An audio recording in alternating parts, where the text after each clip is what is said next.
Welcome again to the Inner Sanctum. I'm Raymond, your host. Come in, won't you, and sit down?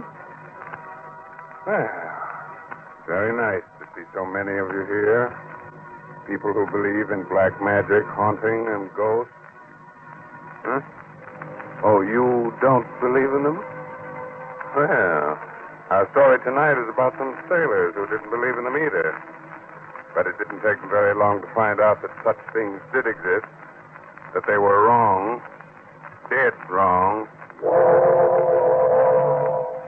Inner Sanctum Mysteries brings you one of Broadway's and radio's best-known stars, Arthur Vinton.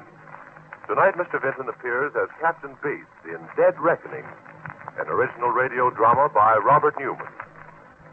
When you have that all-in, down-and-out feeling, you may be a victim of irregularity. Then you can help restore your usual pep and vigor by taking one or two Carter's Little Liver Pills with a glass of water when you go to bed tonight. Carter's Little Liver Pills help you feel better by providing remarkable two-way relief. Relief you cannot expect from a simple laxative alone. Here's what happens. First, Carter's Little Liver Pills wake up the flow of a vital digestive juice, and they do this usually within 30 minutes after taking. Second, they help restore regularity. It's this two-way relief that works so fast and so differently to help you feel up on your toes again. So don't go on feeling way below par when you can get this kind of relief with Carter's Little Liver Pills. Get a box from your druggist now, only 25 cents.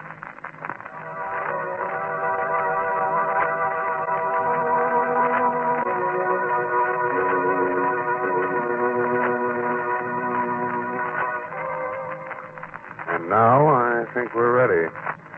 Ready to begin as weird and eerie a tale as ever made a sailor wish he'd never seen salt water.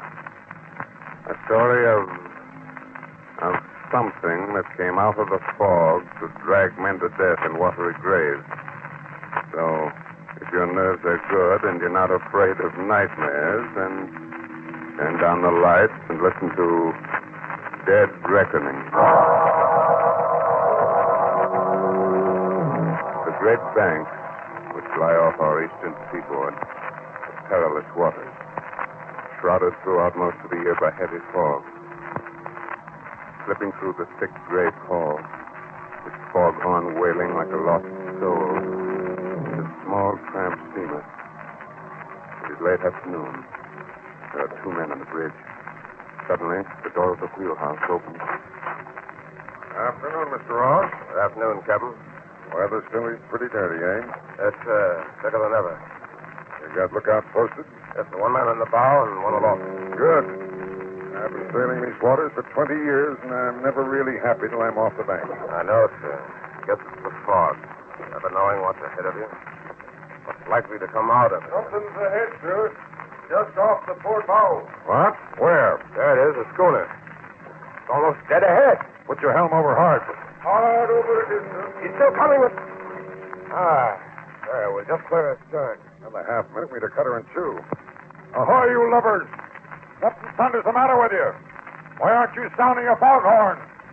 Something does seem to be the matter, sir. There's no one at the wheel. Yes, you're right. No one at the wheel, no one on deck, and... Look there.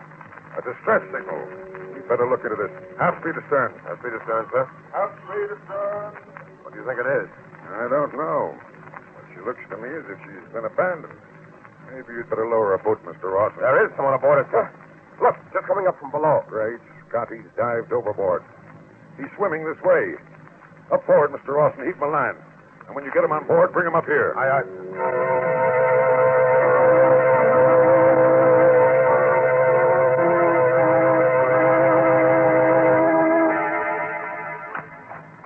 There he is, Captain.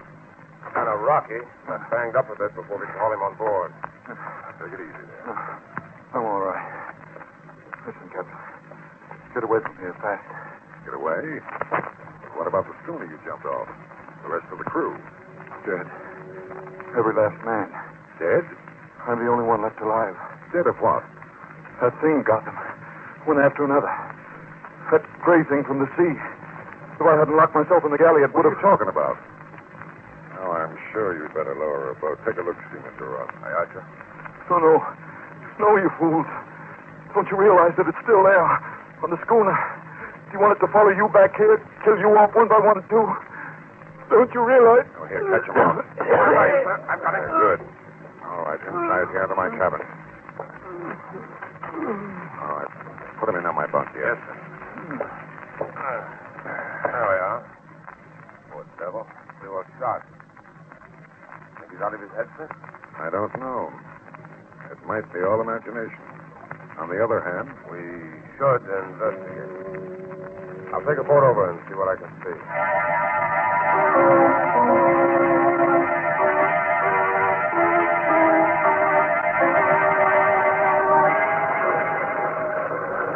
Get boys, man. Let her run. Around the stern. Here's her name, sir. The Sea Spray. Uh-huh. Grab that line. Make it fast, Johnson. Aye, aye, sir. That's the ticket. Now hold it steady, man, while Garson and I climb on board. Huh? You want me to come with you, sir? Two of us will be able to search her that much more quickly. What are you afraid of? And I don't know, sir. I mean, nothing, sir. Come on.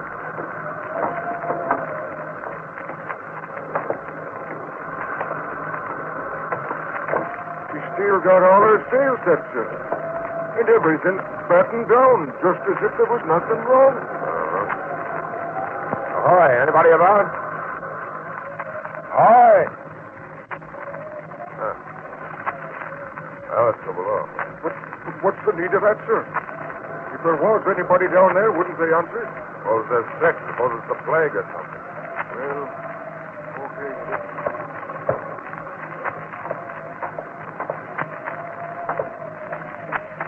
Everything's shipshape down here, too. Closed, careful. Still under all the bunks. That must be the galley. Take a look in there, Garson. I see. Nothing in here either. Hot still on the stove like the cook had just been fixing supper. Couldn't have been a fire, sir. No sign of it anywhere. Couldn't have been a leak. A crew taking her to the boat because they thought she was sinking. She's not riding as if she was waterlogged. Let's get out of here, sir. What's the hurry? What are you so jumpy about? Jumpy? Who's jumpy? It's just that... Well, suppose I am. A crew don't abandon ship out in the middle of the banks for no reason. No, that's true. They don't. I'd give plenty to know what that reason was. Well, okay, Garson, come on. Let's get back to the ship.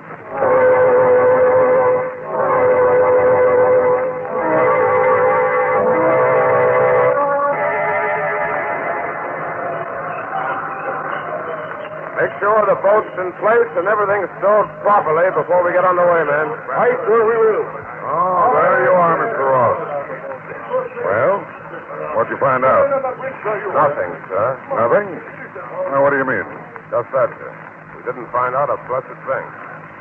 We looked her over from stem to stern. Everything was shipshape. There didn't seem to be a single reason why they should have abandoned her. But there wasn't a soul on board. Strange. Mighty strange. Well, let's go inside and see if our friends come through yet. Yes, sir. Hey, he's trying to sit up. Oh, here, now let me help you. Yeah. Are you sure you're all right now? Yes, sir. Sorry I keeled over. I guess I was in worse shape than I thought I was. I'm sorry I spoke to you like that. Oh, now, forget it. What's your name? Banning, sir. Joe Banning. Banning, eh? Excuse me, sir, but are we underway now? Yes, just got started. Why? Well, it's the schooner we're away from. Then we're away from that cursed ship. The happier I'll be. If you hadn't come along when you did, we'd have to spend one more night on board that ship. Easy, Banning, easy. There's nothing to worry about now. The war began 2 nights ago. We've been out on the bank. We're fishing. For about 3 weeks by then. We were just starting back to port when the water went funny. Funny? How? Turned salty and red. Red as blood. Rust. Corrosion in your tank. That's what we thought at the time. But that night, men started disappearing. Disappearing? Captain Bassett himself was the first. I left him at the wheel. I went below to get some grub. When I came back on deck, he was gone. Gone? Gone where? We didn't know. We We put about, went back looking for him. We never found him. Stevens, the mate, took over, took the next trick at the wheel. When it was time to change watches, we found that he was gone, too. What are you getting at? The truth. Well, we figured we could still make port even though we were short-handed. Anyway, we were pretty sure we'd be off the banks, out of the fog belt by morning, so that if we blew a distress signal, it would be seen. But in the morning, there was still fog all around us. It was like we couldn't get away from it. And another man was gone. Now, look here, Now, just a second, Mr. Ross. Let him finish. And that's the way it went?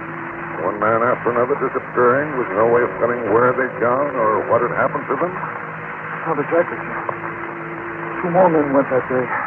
Another that night. That left only 2 of us, Ross and myself. We were near crazy by that time. Trying to stick together. But we had to have someone at the wheel and we had to weed. I went down to the galley to get some hardtack. While I was down there, I heard Larson scream. I went back to the bridge. There he was fighting with it. What? That's just it. I couldn't really see it. Larson let out that one yell. Then went backward over the rail. I stood there staring. And all of a sudden I felt something. Something soft and slimy trying to take hold of me. I dived back down to the galley. Slammed the door. Wait a minute. You mean... I mean, something had come out of the fog and boarded the schooner. Something you couldn't see. It got all the rest of the crew, and if you hadn't come along when you did, it would have gotten me, too. Let's see. How long has it been since you had anything to eat, Fanning? Since you had any real rest? About 3 days. Well, now, suppose you see the cook. Have him give you something hot and then go forward and get some sleep, eh? We'll talk about this again in the morning. You don't believe me, sir, do you? You think I'm out of my head? Oh, now, Fanning. You run along, and like I said, we'll talk about this some more tomorrow, eh? Yes, sir.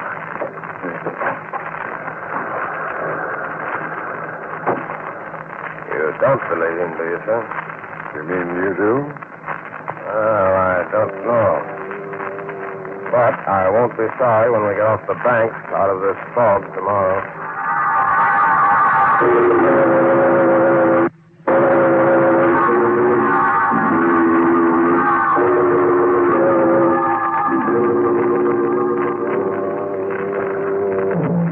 Good morning, Captain. Morning, Mr. Ross. Well, good morning, Banning. So, you feel well enough today to stand a trick at the wheel, eh? Yes, sir. I'm no deadhead. I don't mind working my passage. Good. Fine. Had breakfast yet, Mr. Ross? No, sir. The fog's still so thick, I thought I'd better stay on the bridge till you came topside. Funny thing, I thought we'd be clear of the banks by now. Me too. Well, I asked the cook to bring some coffee up here to us. And later on, if the weather starts clearing, set it down here, cook.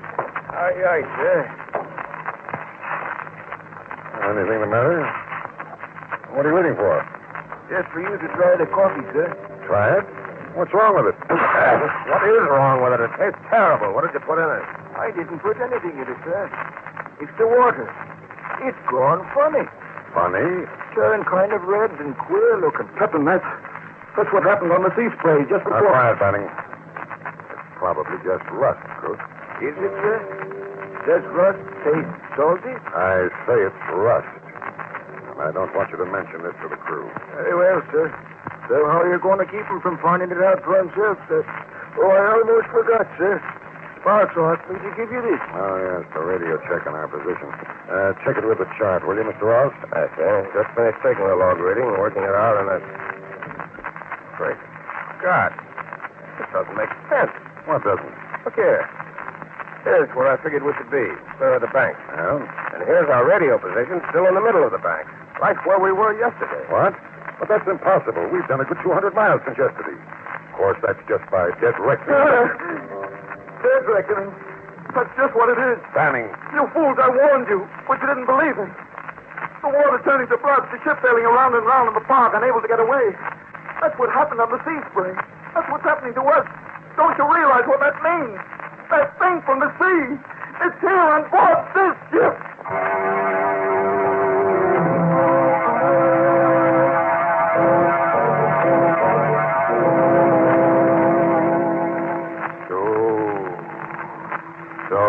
thing from the sea. The thing that can't be seen that came out of the fog and dragged an entire crew to its doom has taken possession of another ship.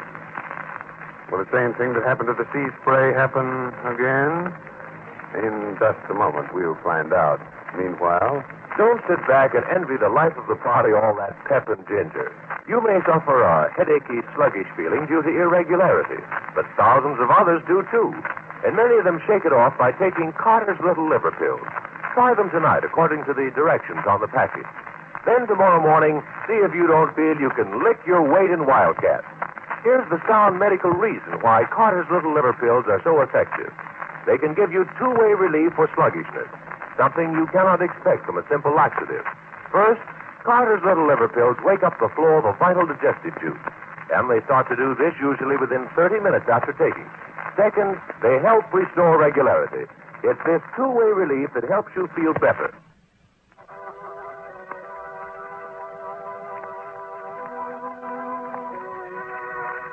Well, how are you feeling now? Have you had a chance to catch your breath? Wipe the cold perspiration off your brows? Oh? Oh, what you've heard so far hasn't bothered you, huh? Wait. Just a moment later now, and the three men are still on the bridge. Standing at the wheel, Ross and Captain Bates staring at him incredulously. I tell you, you're mad, Banning, out of your head. So you still don't believe me, eh?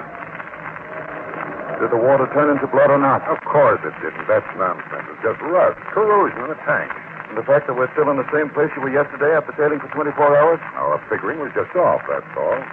Dead reckoning's never completely accurate. All right, Captain. That's the way you want it, fine. But I wonder what you're going to say when the men start disappearing. Enough, Banning. Who else is on watch, Mr. Ross? Who's the lookout? Ready, sir. I'll go get him. Tell him to come up here and take Banning's place at the wheel. Aye, sir. Ready, ahoy there. Hey. Now, as for you, Banning, you'd better get back to your bunk and lie down. Yes, you're sick. Mr. Ross should never let you stand a watch. Oh, I'm sick, am I? It's all my imagination. Okay, Captain. Let's say you're right about the water. Our position. What about the sea spray? What happened to my shipmates, the rest of the crew? I don't know, and I can't worry about that right now. That's something for the Coast Guard to look into. But I'm not going to have you scaring the wits out of my crew. So if you say one more word about this to anyone... All right, Captain. I won't. I've got a hunch I won't have to. What do you mean? Nothing except that... Captain Smitty's not there. He's gone. Gone? Gone where? I don't know. He reported here at 8 bells, went up to the bow to relieve Blake. That's the last anyone saw of him. You dumped the galley, the forecastle? No, sir. He must have dropped off to sleep or something. Fallen overboard. Fallen overboard. That's what we thought on the sea spray when Captain Bassett disappeared. But he didn't fall. He was dragged overboard by that thing. Will you shut up, Banning? I won't shut up. What can I say to make you believe me? I said it was here on board this ship. It was going to get the rest of us, one by one, unless... There's only one thing to do. Take to the boat. Set fire to the ship and abandon it. What? No, I know you're mad. Get up forward and stay there. All right, Captain. I'll go. But remember, I warned you. Anything that happens from now on is on your conscience.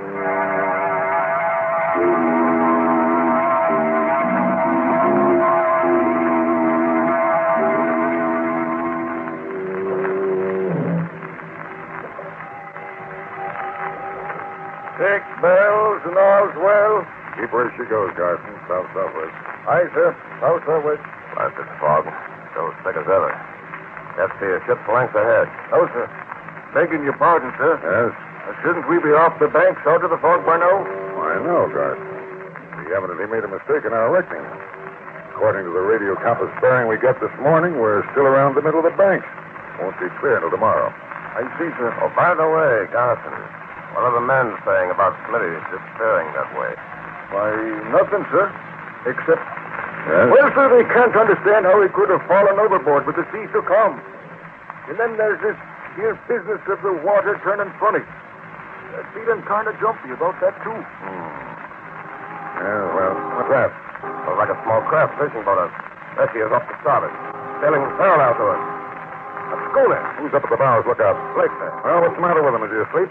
Why didn't he sing out when he saw her? I don't know, sir. Captain Bates. Captain Bates. I thought I told you to stay below, Benny. You did, but that schooner. Do you recognize her? Recognize her? She does look familiar, but... Great Scott! It's the sea spray. What? Can't be. We left it drifting a good 200 miles from here. You only think you left. Besides, when we left her yesterday, she was deserted. But now, she just sounded her foghorn. There are men aboard her. You can see them. Yes, men. But what kind of men? Look at them through your glass, Mr. Ross. Just what I'm doing. Oh. Good Lord. Her face. It's all green, bloated, swollen. Why, they look as if they were dead. Look. They are dead. Drowned men come back out of the sea, sailing on and on through the fog, following us and waiting until... One more word out of you, Banning, and I'll put you in irons. Give me that glass, Mr. Ross. Too late, sir. The schooner is gone. Well, come on forward with me and let's see what's wrong with Blake. Yes. I'm coming too. Me too. Now, what's that? You're on watch, Gardner. Stay at the wheel. You stay on course. If anything has happened to Blake, I want to know it. And the rest of the crew will want to know it too. Well, all right then. Come on. I don't like this, sir. We may be in trouble if Garson won't take orders. Yeah, I have a hunch we're all getting jumping out of hand. It's all right. There's Blake leaning against the rail. Blake? Look again. It's not Blake. It's Smitty. And look at him, sir. He's dead. Springing wet and with seaweed in his hair. He was drowned, but he came back from the sea just like my mates on the sea spray. Blast you, Banning. I warned you, but you wouldn't listen. Now will you abandon ship, take to the boat? Now I've had enough of this. Enough of you and your warning. Grab him, Carson, Mr. Ross. I won't go through it again. I can't. Having one man after another go over the side track to his captain. I know you're sooner or later. Banning, no! He went overboard. Why, that's it. If he's rather commit suicide and stay on board this ship, we're not going to stay either. Come on, men. The boat. We're abandoning ship. What? You can't do that. Who's going to stop us? We are. Quick, Mr. Ross. The guns in my cabin. Guns, is it? No, you don't. Stay, men. I'll take bait here. Leave him there in the hatch. If this blasted ship means so much, we'll let him free on it. We'll take him to the boat.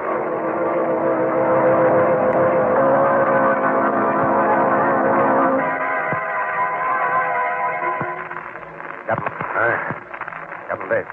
Oh, yeah. Why, what happened? Don't you remember? The man, after Banning jumped overboard, they went crazy. Yes. I remember now. They swarmed all over us. Did they really go? Abandon ship? Every last man. We're all alone, just the two of us. Help me up, will you, Mr. Ross? I'm still a little shaky. Of course. There you are. They didn't take the life raft, sir. We could probably get one of them over the side and... You mean you want to abandon ship, too? Well, not exactly, but after all, the two of us couldn't get her into port. Is that the reason, or is it because you're afraid? Because you're starting to believe in that thing from the sea also? About half and half.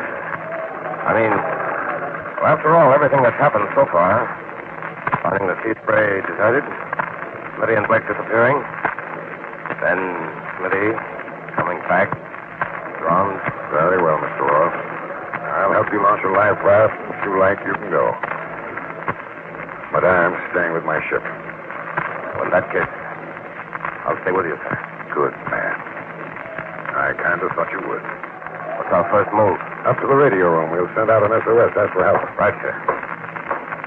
Even if you do think there's some explanation for everything that's happened, the ship is kind of spooky now, isn't it? Fog. Everything's so quiet. Dead, like... What's that? Engine room telegraph. Someone rang for half speed ahead. Why, we're moving, getting underway. But who? There's no one on board but the two of us. Maybe one of the engineers didn't go. Stayed below. No one stayed, I tell you. No one. There's just the two of us on board and... Foghorn. Mr. Ross, I don't like this. You don't like it, Someone's coming. They're heading for the bridge. Can you see who or what? Yes. Banning.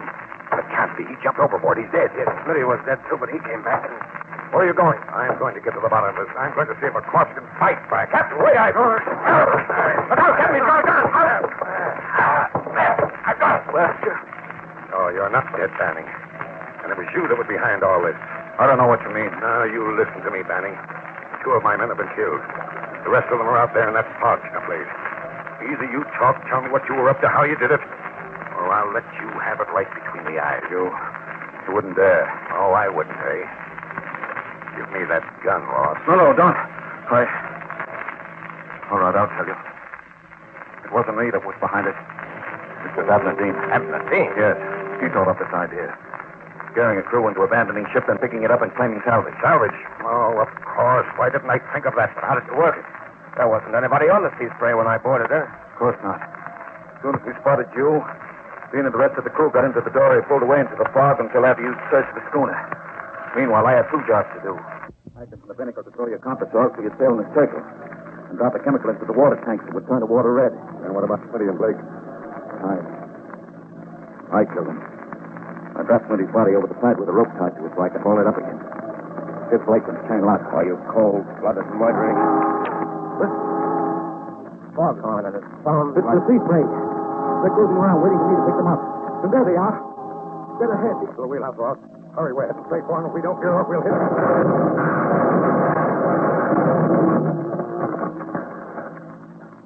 Please, run them down. Do you think? Yes. I'm afraid so, Ben. The propellers must have gotten those that didn't go down with the schooner. But maybe it's better that way. They say that drowning's easier than hanging, as you'll probably find out for yourself.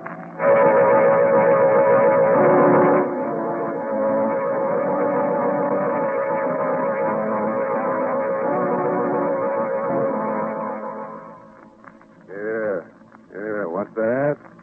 You knew there was no such thing all the time? Of course you did. But just the same, if I were you, I wouldn't try to stand up just yet. With your knees knocking together like that, you might find it a bit difficult, huh?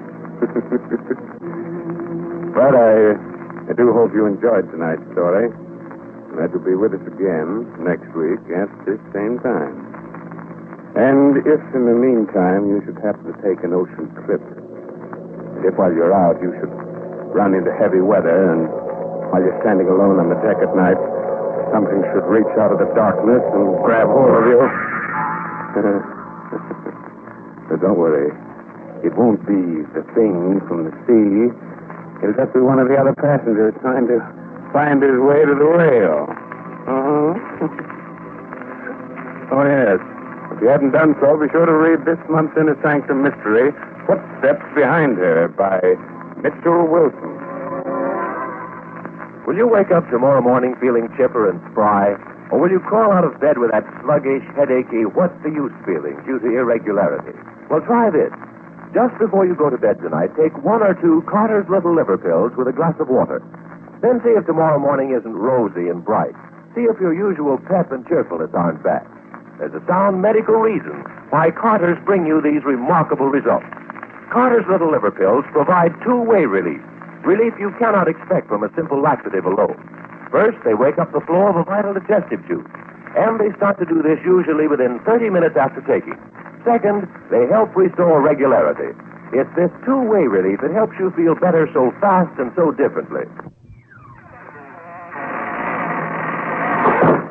Good night. Pleasant dreams, huh? This is the Blue Network.